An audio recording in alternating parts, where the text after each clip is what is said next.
realidade que é superior a ele, que ele não apreende, mas agora, quando nós ouvimos a própria proposta, assim se pode chamar, da cidade de Galtão, portanto, do Buda, do século VI a.C., acerca da inconsistência da realidade, mas nós vamos ao qual é a vaidade, a vaidade, encontramos aí uma enorme sintonia com essa mesma reflexão. Ora bem, a resposta bíblica, quando ela é lida com olhos cristãos, é que o próprio Criador dá a resposta àquilo que não tem resposta, morrendo. Ou seja, assumindo a negatividade toda, mas com um sentido positivo de esperança, apesar de tudo, que é um desenhado. Outra vida. Eu que tenho que responder isso, tenho que responder um conjunto, quer partindo da gramática bíblica, quer depois partindo do conjunto da relação bíblica, como nós vamos discutir. O próprio Jesus, a certa altura, no capítulo 16 de João, agora não compreendeis estas coisas, mas eu e o Pai havemos de vos enviar o Espírito que vos conduzirá para a verdade total, ou seja, para a compreensão total daquilo que eu ofereci.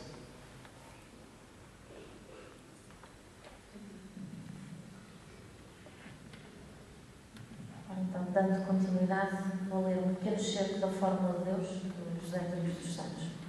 Construímos Deus como uma figura paternal.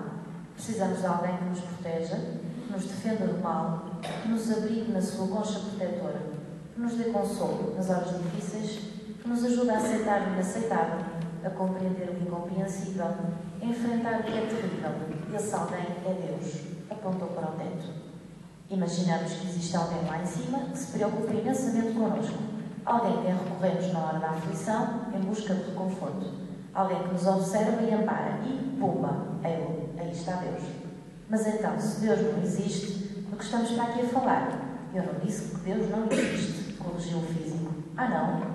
O que eu disse é que não existe o Deus antropomórfico que nós habitualmente imaginamos e que herdamos da tradição judaico-cristã. Murmurou Tomás. Estava a dizer que o Deus da Bíblia não existe. Mas quem é o Deus da Bíblia? Aquela personagem que manda Abraão matar o filho só para ver se o patriarca lhe era fiel? Aquela personagem que lança a humanidade na desgraça só porque Adão comeu uma maçã? Mas alguém de bom senso acredita num Deus tão mesquinho e caprichoso? Claro que esse Deus não existe. Mas então, que Deus existe? O professor Cisa acreditava que Deus está em tudo o que nos rodeia. Não como uma entidade acima de nós, que nos vigia e protege, conforme preconizado pela tradição judaico-cristã, mas como uma inteligência criadora, subtil e omnipresente, talvez amoral, que se encontra a cada passo, a cada olhar, a cada respiração, presente no cosmos e nos átomos, que tudo integra e a tudo dá sentido. Estou a ver, assentiu Tomás. E ele acreditava ser possível provar a existência desse Deus? Sim, acreditava. Desde quando?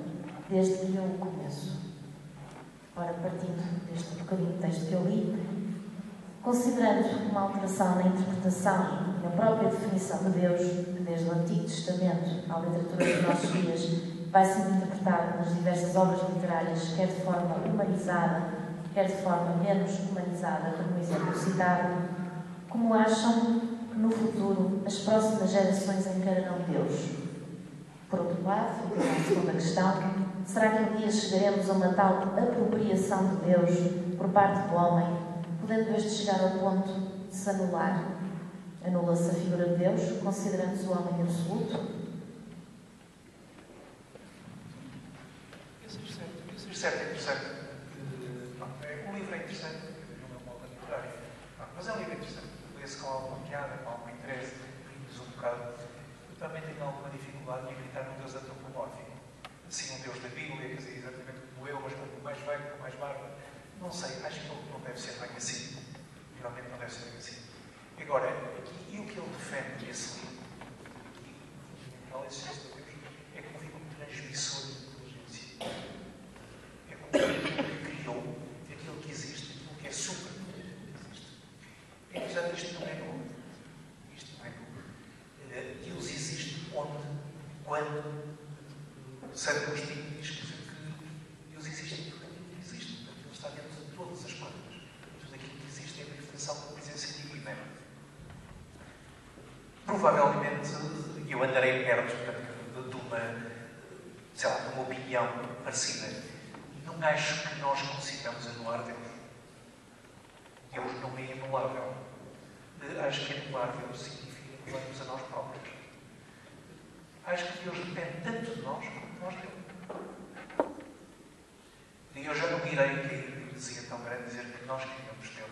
Pronto, mas acho que existe uma relação bivalente entre nós, a entidade divina, que existe. Obviamente, e começa a ser, mesmo para a ciência experimental, a ciência já com muita tecnologia, começa a ser evidente que existe mais qualquer coisa para a qual nós não temos uma explicação cabal. E não é uma questão só de falta de conhecimento científico. Há coisas para além da qual. Há coisas antigas, quer dizer, assim, já Hermes Trismegisto falava dos conhecimentos cabalísticos, o Zohar, o Hermes Trismegisto. Há conhecimentos enormes que vêm de trás, têm milhares de anos, e que agora começa a ver-se a ciência tem vindo a confirmar uma série de coisas que pareciam perfeitamente absurdas. Provavelmente, lembrar-se-á, eu lembrava-me quase desde a infância, por uma razão, por uma questão fortuita, mas lembrava que houve uma discussão científica entre Einstein e Niels Bohr e que o Einstein tinha perdido. Mas não sei exatamente como. Também, graças a estes escritos, já recuperei a questão. E a questão era muito simples. Como Niels Bohr dizia que uma partícula pode estar em dois locais ao mesmo sítio, dependendo do observador.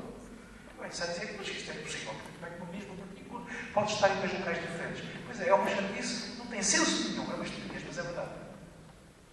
E isto já está cientificamente provado. Aliás, outra coisa, quer dizer, quando a consciência e a matemática não se estão bem, normalmente o bom senso não é muito bom. E a matemática que é pior. De maneira que, nesse livro, eles querem fazer a fórmula de Deus. Não sei se o conseguiram, mas Deus existe. Não será o tal Deus de bardas, não será o Deus mesquinho. Então, por causa de amassar, faz estas coisas todas, vai matar o filho só para provar que o outro tem amor. Nietzsche tem uma frase, como o Zaratustra, que é: eu só poderia acreditar num Deus que pudesse dançar. Enquanto ia para trás, vi o severo, grande. Pronto, não é bem assim, até porque depois há uma frase de Hortêncio: se não se portam bem, vem Deus e tira-vos a música. A música é uma dádiva divina também. Agora, existe realmente qualquer coisa não anulável, para além da nossa vontade, ao caminho do qual, ou ao encontro do qual nós iremos. Nunca o atingiremos. Nunca o atingiremos. Isto é como a matemática dos limites. No limite de não sabemos a quanto esse limite, sempre lá chegaremos. Bom, agora uma pergunta que me atormenta também desde os tempos da catequese. Vou ler aqui uma parte do Evangelho de São Mateus e confrontá-lo com um livro Ao Encontro de Spinoza, de um também médico neurologista, António Damasio. Diz no Evangelho de São Mateus: o reino do céu é ainda semelhante a uma rede que, lançada ao mar, apanha toda a espécie de peixes. Logo que ela se enche, os pescadores puxam-na para a praia, sentam-se e escolhem os bons para as canastas e os ruins deitam-nos fora. Assim será que no fim do mundo sairão os anjos e separarão os maus do meio dos justos, para os lançarem na fornalha adentro. Ali haverá choro e ranger de dentes. Recordamos também que uma das jaculatórias que nós rezamos no terço é: ó meu bom Jesus, perdoai-nos e livrai-nos do fogo do inferno. Eu agora passava, portanto, em confronto com isto, a citar um excerto do livro Ao Encontro de Spinoza, do neurologista António Damasio, que diz: não é possível rezar ou suplicar ao Deus de Spinoza. Não há que ter medo deste Deus, porque não distribui castigos. Nem há que fazer qualquer esforço para obter recompensas, porque também não distribui recompensas. A única coisa a temer é o nosso próprio comportamento. Quando somos menos amáveis para os outros, unimos-nos a nós próprios, nesse momento, e negamos a oportunidade de atingir a paz interior e a felicidade. Spinoza rejeitou a noção de que a expectativa de recompensas ou castigos depois da morte fosse um incentivo adequado para o nosso comportamento ético. Numa carta bem significativa, lamentava o homem cujo comportamento ético é guiado por tais expectativas. É um desses homens que não hesitaria em seguir todos os seus desejos se o medo do inferno não os restringisse. Agora a questão que se coloca é a seguinte: a existência da alma e a sua imortalidade é um conceito que sempre dividiu crentes e não crentes.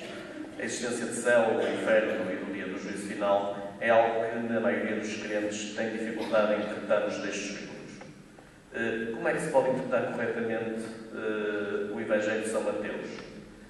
Reconhecendo nós, católicos, o nosso Deus como misericordioso, mas também justo, devemos acreditar no Deus que não distribui castigos, onde que separa o trigo do joio. E perguntava que comentário é que os haverás de fazer em relação aos pontos divergentes de ambos os textos. Não sei quem é que pode responder. Tenho gosto, não quero dar as explicações. Mais uma vez estamos diante da gramática. Texto